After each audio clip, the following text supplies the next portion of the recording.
Roughly 30 years ago, in the face of plummeting fertility rates and dangerous underpopulation, societies had to make a choice. They needed to combat this potentially fatal event, and fast. Different societies approached this crisis in several ways. Some came out okay, and some could not bear the reproductive challenges. Today, we will be looking at a seemingly flourishing society, Gilead. This new society proposed an innovative solution to the fertility issue by clamping down on women's freedoms and sexual rights. As of right now, this society is thriving amid such a trying time. Yet will this strategy prevail?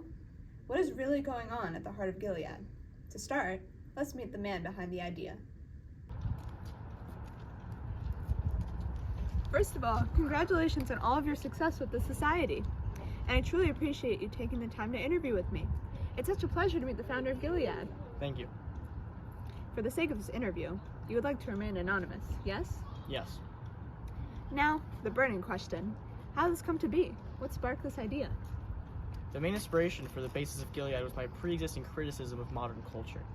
I am a man of faith, and observing the kinds of sacrilege that women committed on the daily was unnerving for both myself and other men. They even faced the consequences, with men asserting their dominance through methods such as rape, and still continued on with this lifestyle. That is her fault, the woman. I decided that the best way to flip this narrative was by transforming society from freedom to freedom from. How so?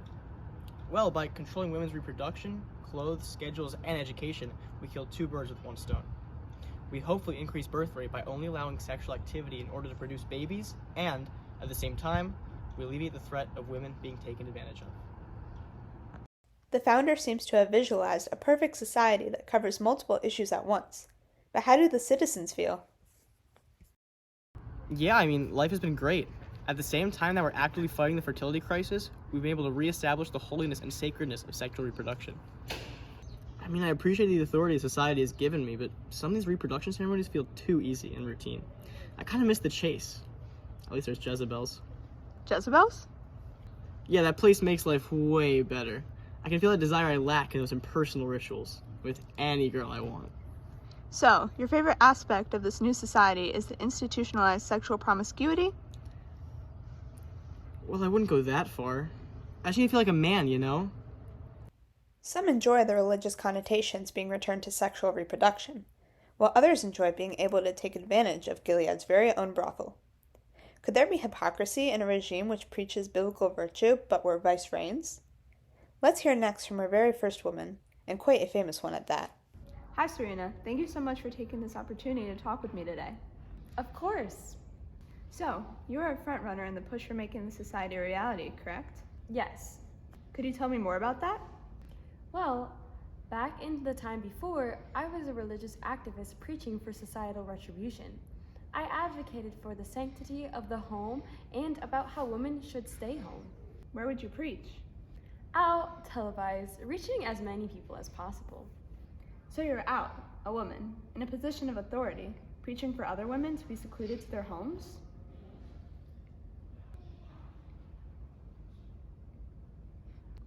A bit hypocritical, don't you think? Well, it was a necessary sacrifice. They needed someone to open their eyes. So you didn't enjoy your time out of the house, being your own person? I wouldn't say that, but... And how did this turn out for you? Well... How furious you must be, now that you've been taken at your word. Is that right?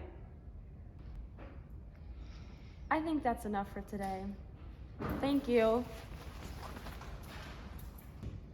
Looks like we struck a nerve. This society is not at all what it seems. Finally, let's hear from the true heart of Gilead, a baby maker, a handmaid. Oh look, there's a handmaid in the flesh. Let's go see what we can find out. Hello ma'am, I'm here with the reporting crew.